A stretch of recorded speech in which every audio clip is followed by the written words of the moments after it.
Hi all welcome to Blasters arena. Kerala ബ്ലാസ്റ്റേഴ്സിന്റെ പുതിയ പരിശീലകനായിക്കൊണ്ട് ജിനോ ലെറ്റിയേരി എത്താനുള്ള സാധ്യതകൾ ഉണ്ട് എന്ന് ചില മാധ്യമങ്ങൾ റിപ്പോർട്ട് ചെയ്തിരുന്നു. മാതൃഭൂമി ഉൾപ്പെടെയുള്ളവർ ഇക്കാര്യം റിപ്പോർട്ട് ചെയ്തിരുന്നു. അതായത് ജിനോ ലെറ്റിയേരിയെ ഷോർട്ട് ലിസ്റ്റ് ചെയ്തിട്ടുണ്ട്, ഈ ഇറ്റാലിയൻ പരിശീലകന് വേണ്ടി ക്ലബ്ബ് ശ്രമിക്കുന്നുണ്ട് എന്നൊക്കെയായിരുന്നു റിപ്പോർട്ടുകൾ.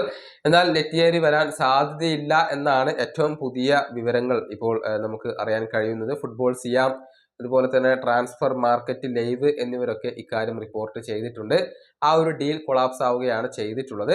അതായത് നിലവിൽ തായ്ലാന്റ് ക്ലബ്ബായ മുവാങ്തോങ് യുണൈറ്റഡിനെയാണ് ഇദ്ദേഹം പരിശീലിപ്പിച്ചു കൊണ്ടിരിക്കുന്നത്. അദ്ദേഹത്തിന് ഇപ്പോൾ കേരള ബ്ലാസ്റ്റേഴ്സിലേക്ക് വരണമെങ്കിൽ മുവാങ്തോങ് യുണൈറ്റഡുമായുള്ള കോൺട്രാക്ട് ടെർമിനേറ്റ് ചെയ്യേണ്ടി വരും. എന്നാൽ ലെറ്റിയേരി അതിന് തയ്യാറല്ല എന്നാണ് റിപ്പോർട്ടുകൾ ചൂണ്ടിക്കാണിക്കുന്നത്. ഈ സീസൺ അവസാനിക്കുന്നത് വരെ ലെറ്റിയേരി ആ ഒരു തായ്ലാന്റ് ക്ലബിൽ തന്നെ തുടരും. അതുകൊണ്ട് തന്നെ നിലവിൽ അദ്ദേഹം കേരള ബ്ലാസ്റ്റേഴ്സിലേക്ക് വരില്ല എന്നാണ് അറിയാൻ കഴിയുന്നത്. അതുകൊണ്ട് തന്നെ മറ്റു പരിശീലകർക്ക് വേണ്ടിയായിരിക്കും ഇനി ക്ലബ്ബ് ശ്രമിക്കുക. ഒരു ആവറേജ് പരിശീലകനാണ് ലെറ്റിയേരി എന്ന അഭിപ്രായം ആരാധകർക്കിടയിൽ ഉയർന്നിരുന്നു.